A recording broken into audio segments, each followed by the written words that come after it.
Hola, buenas tardes. Nosotros le venimos a hablar de los errores tipo 1 y 2 en la formulación de hipótesis. Nuestro grupo está conformado por Rebeca Requena, Misael Hernández y mi persona, Verónica Villar. Ok, daremos inicio hablando de qué es una hipótesis.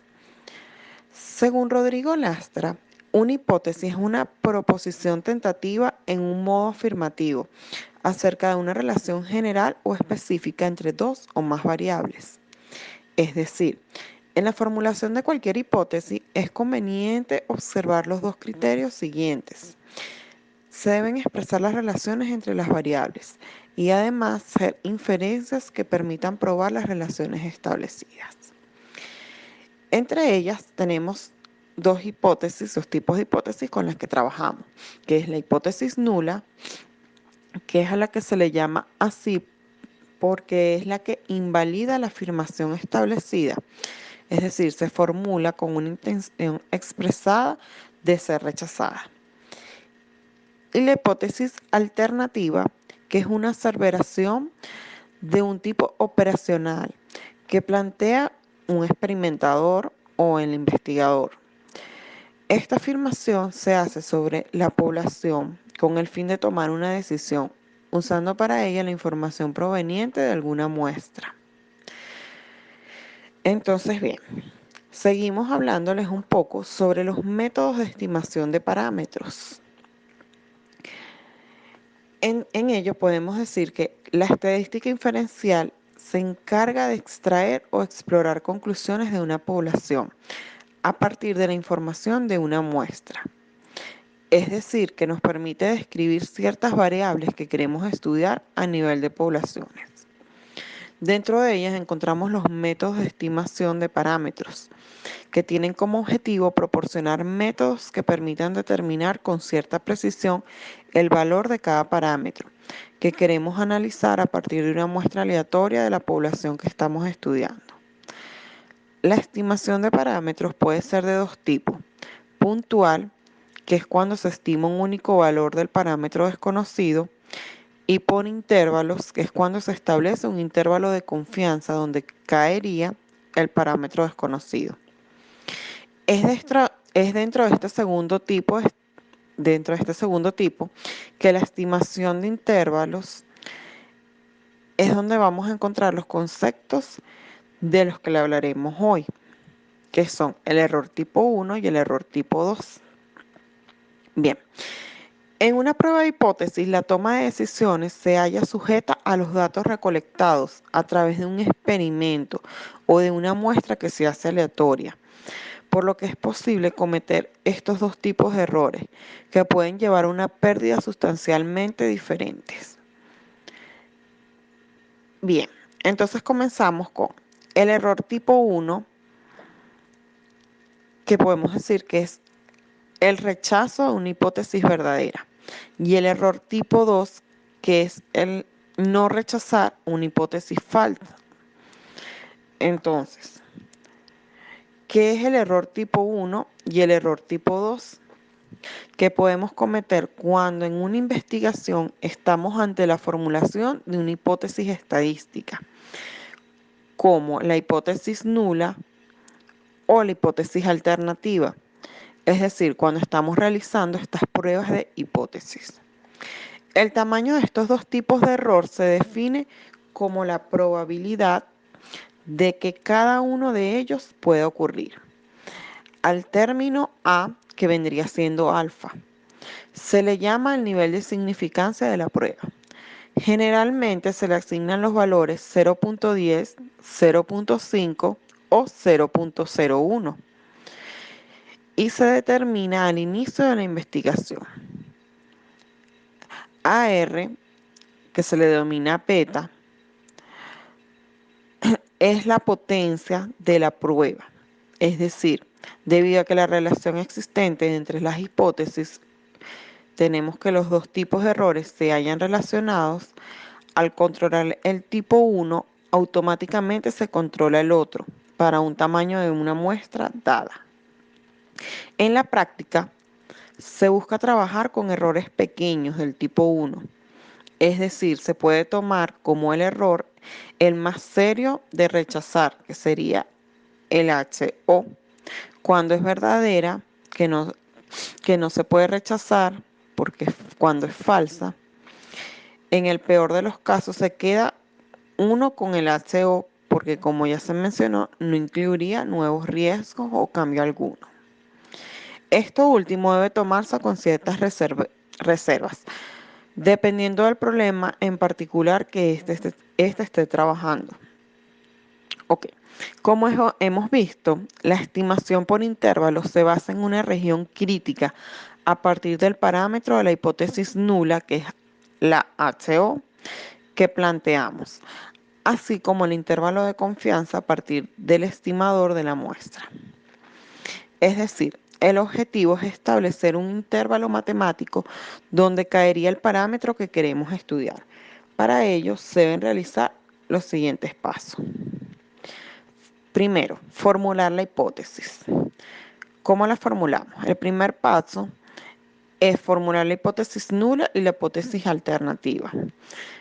Lo que vemos que nos llevará a los conceptos de error tipo 1 y tipo 2. Luego tenemos la hipótesis nula, que es la hipótesis que plantea el investigador y que provisionalmente acepta como verdadera. Solo puede ser rechazada mediante un proceso de falsación o refutación. Normalmente lo que se hace es plantear la ausencia de efecto o la ausencia de diferencias. Por ejemplo, sería afirmar: no hay diferencias entre la terapia cognitiva y la terapia de conducta en el tratamiento de la ansiedad. Y tenemos la hipótesis alternativa, que es la H1, que esta se va en el cambio, que es la aspirante a suplantar o reemplazar la hipótesis nula. Esta suele plantear que existen diferencias o efectos. Por ejemplo, existen diferencias entre la terapia cognitiva y la terapia de conducta en el tratamiento de la ansiedad. Luego tenemos como segundo paso la determinación del nivel de significación o alfa. En este segundo paso tenemos que la estimación por intervalos es determinar el nivel significativo o nivel alfa.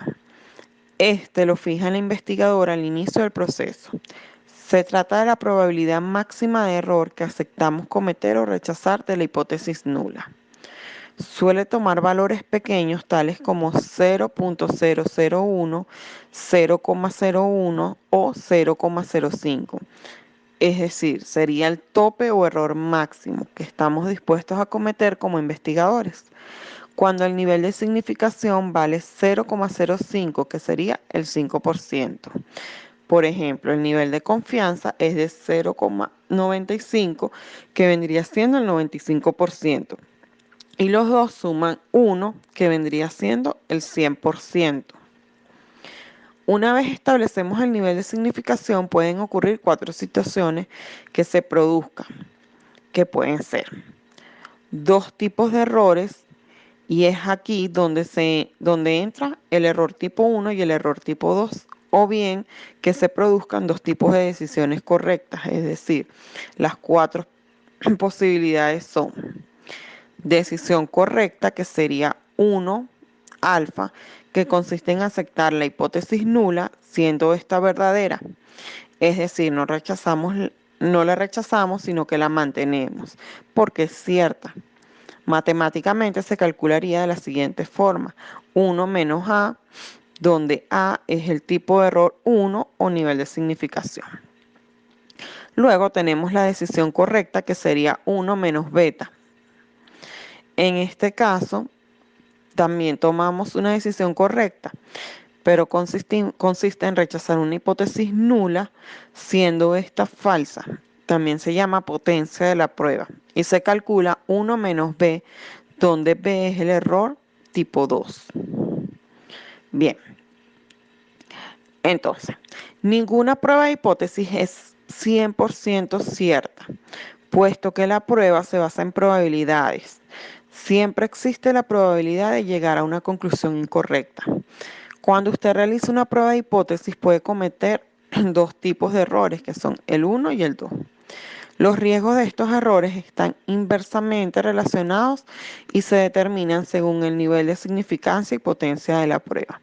Por lo tanto, usted debe determinar qué error tiene consecuencias más graves para su situación antes de definir los riesgos. Bien, teniendo esto claro, vamos a explicar qué es el error tipo 1.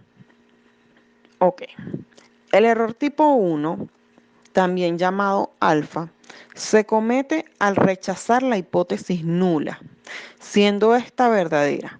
Así, la probabilidad de cometer un error de tipo 1 es A, que es el nivel de significación que hemos establecido para nuestra prueba de hipótesis. La probabilidad de cometer un error tipo 1 es la probabilidad de rechazar incorrectamente la hipótesis nula, es decir, es el valor P obtenido de la prueba. La hipótesis nula será rechazada si esta probabilidad es menor que el nivel de significancia, a menudo denotada por alfa, y comúnmente tomada como 0.05. Por lo tanto, el nivel de significancia es la posibilidad máxima de cometer un error de tipo 1. Si el valor P es igual o mayor que alfa, entonces no rechazamos la hipótesis nula y no estamos cometiendo un error tipo 1. Por lo tanto, elegir el nivel de significancia de la prueba sea alfa en la etapa de diseño del estudio, estamos limitando la probabilidad de que un error tipo 1 sea menor que alfa. Ok. ¿Cuál es el error tipo 2? ¿Qué es? El error tipo 2 o beta se comete al aceptar la hipótesis nula, siendo esta falsa.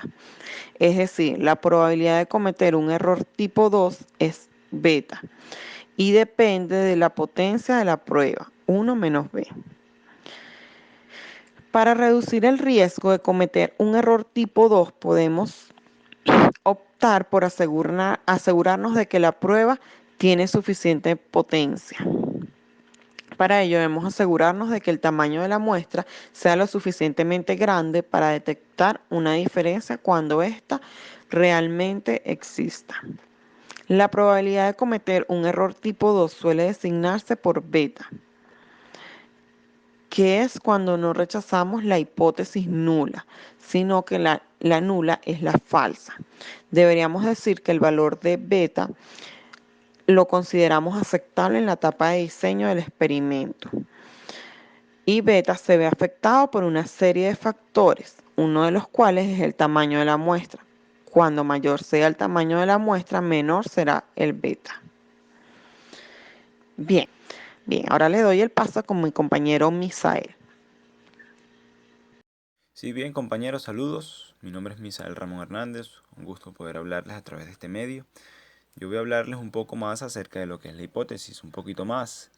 Y es claro que esta está dirigida, ¿no? Direccionada bajo una prueba de significancia.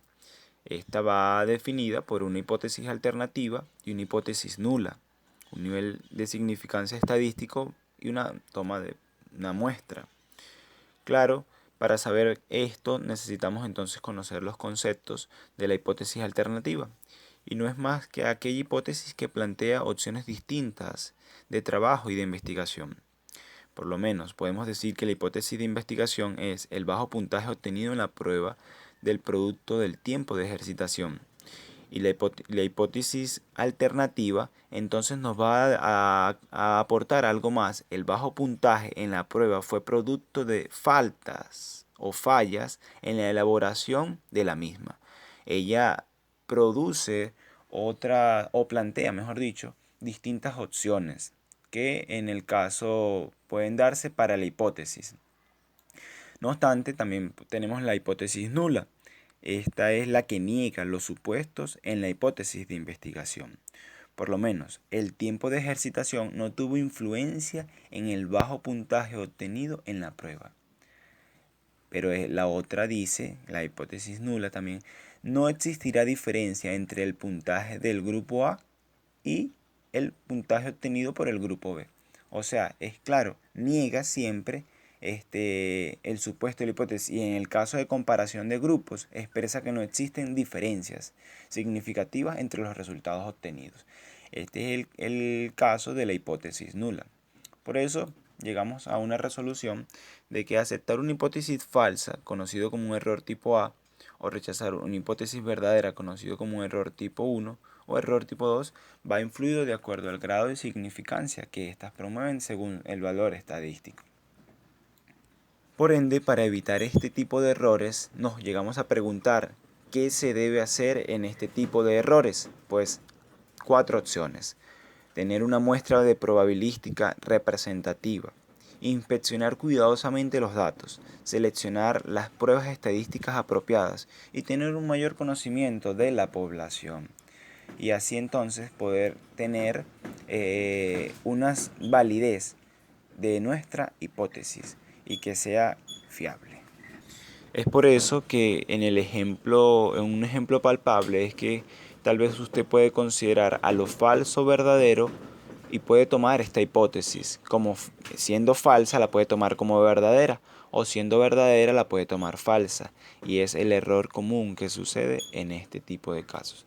Para evitar esto, entonces consideremos lo que se debe hacer, que es una muestra probabilística, una inspección cuidadosa, una selección de las pruebas estadísticas y un mayor conocimiento de la población. Muchas gracias. Hola, mi nombre es Rebeca y bueno, yo le voy a hablar sobre los factores que inciden para evitar el error en la formulación de las hipótesis. Estos errores se dan justamente en lo que es la formulación. Cuando estamos diseñando la investigación, cuando tenemos esa pregunta que nos lleva a la investigación que queremos resolver, que queremos dar respuesta, entonces justamente en el campo de lo que es las investigaciones de tipo cuantitativo, hacemos este tipo de hipótesis. Lo formulamos. El desconocimiento o el error en la formulación lleva al uso incorrecto de la metodología y las técnicas de investigación planteadas. Eso es uno de los errores más grandes que hay cuando se formula una investigación. Cuando hago una mala hipótesis o formulo mal la hipótesis, esto me lleva a escoger pasos para hacer la investigación de maneras incorrectas y técnicas que tal vez no den respuesta a esa hipótesis que estoy planteando a partir de la interrogante. La correcta formulación de la hipótesis disminuye la probabilidad del error. Casi siempre la pregunta que nos formulamos al principio de una investigación implica la idea de la hipótesis y esta debe plantearse para resolver el problema. Es decir, justamente cuando tenemos este problema, queremos resolverlo, tenemos que plantear una hipótesis que esté bien formulada para dar respuesta. Es ahí donde ocurre básicamente la mayoría de los errores. No puede considerarse como error cuando la hipótesis planteada no sea verificada. Es decir, muchas veces pasa que la hipótesis que yo planteé en un principio pues simplemente no es verificable. Eso no quiere decir que esté planteado mal mi hipótesis, sino que eso es parte de la misma investigación. Muchas veces esto lo que va a traer como consecuencia es la reformulación de la hipótesis de trabajo, que se llaman hipótesis a posteriori, y podrá ser contrastada en futuros estudios. Es decir, tal vez en el momento que tú estás investigando, esta hipótesis no puede ser verificada, pero no quiere decir que no pueda hacerlo en un futuro. Entre los factores que inciden para evitar este error en la formulación de hipótesis, vamos a nombrar 3 básicamente. Uno es la hipótesis bien formulada cuenta con una estructura compuesta por la unidad de observación, es decir, sujetos, objetos, y las variables. Esto tiene que estar muy claro en cuanto estés formulando tu hipótesis. Además, se puede indicar cómo se espera que se relacionen estos dos elementos, direccionalidad y la hipótesis. Es decir, justamente ahí tú vas a plantear cómo crees o cómo tú puedes de alguna manera suponer que esto se va a dar, cómo van a comportarse las variables según las observaciones previas que tú hayas hecho del fenómeno. Entonces tú puedes plantear que puede haber de alguna manera la variable A puede influir en la B o en la A. Entonces en este tema tú puedes hacer esto bien formulada tanto tu unidad de observación como tus variables, va a lograr que reduzcas el error que puede dar una hipótesis. Los objetivos de la investigación son claves para valorar la pertinencia de la hipótesis. Cuando estás planteando el problema y de allí parte el objetivo general, los objetivos específicos son necesarios para que tú valores si la hipótesis que estás planteando es pertinente o no, de acuerdo a esos objetivos. El papel de la hipótesis consiste en guiar y la selección y definición de la metodología a usar, como ya habíamos comentado previamente. Es decir, cuando tú formulas una hipótesis, justamente vas a utilizar una metodología que te va a llevar a verificar esa hipótesis, es decir, una serie de pasos que es la metodología que te van a llevar a eso, y justamente vas a elegir técnicas que van a ayudarte para que en esos pasos puedas resolver y dar respuesta a esa hipótesis. Finalmente, debo comentarles que cómo podemos evitar estos errores, pues formulando bien una hipótesis, y aquí les dejo una serie de pasos que deben hacerse para poder cotejar si realmente estás formulando bien la hipótesis. Dice así: no debe contener palabras ambiguas o no definidas, porque eso trae como consecuencia que no puedes dar una respuesta clara y evidente, y eso se va a reflejar en los diferentes resultados. Entonces, los términos generales o abstractos deben ser susceptibles de ser operativos. ¿Esto qué quiere decir? Que van a tener referentes o correspondencias empíricas. Es decir, este término abstracto tiene una correspondencia empírica, es decir, tiene un reflejo en algún hecho u objeto o fenómeno real.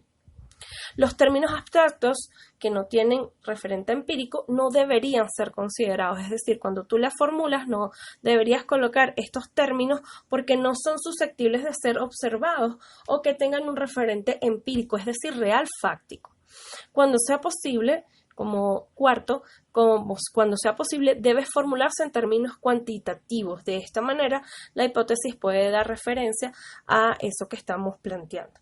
La forma sintáctica debe ser una proposición simple, como ya lo han dicho mis compañeros anteriormente. En ningún caso puede tener la fórmula de interrogante o prescripción o deseo, porque eso es parte del problema. Ese interrogante del problema te va a llevar a suponer que el problema puede resolverse de esta manera. Esa es la hipótesis. La posibilidad, mediante toda la serie de investigaciones que tú has hecho, de que esto pueda resolverse o las variables puedan comportarse de tal manera. Esa es la hipótesis. La hipótesis causal o estadística deben considerar solo dos variables. Debes excluir tautologías, esto es repetición de una palabra o su equivalente en una frase. También deberá evitar el uso de disyunciones. Finalmente, para formular correctamente nuestra hipótesis, debe estar basada en el conocimiento científico ya comprobado y tomarlo como punto de partida. Esto quiere decir que debes tener un marco teórico sólido donde esta hipótesis está planteada. Debe ser doblemente pertinente en su referente al fenómeno real de la investigación y en el apoyo teórico que la sostiene. De penúltima, dicen, deberá referirse a aspectos de la realidad que no han sido investigados aún. Ya en un objetivo de la actividad científica es la producción de nuevos conocimientos. Y finalmente, una característica de la hipótesis científica es su fiabilidad. Esto quiere decir que una vez planteada puede ser comprobada y perfeccionarse a través del tiempo. Entonces, bueno, esto ha sido toda nuestra exposición. Esperamos que puedan hacer sus interrogantes a través de el tablón, a través de las pestañas que están dispuestas en Classroom. Y bueno, estamos a la orden para cualquier duda o pregunta. Muchas gracias. Esta ha sido toda nuestra exposición.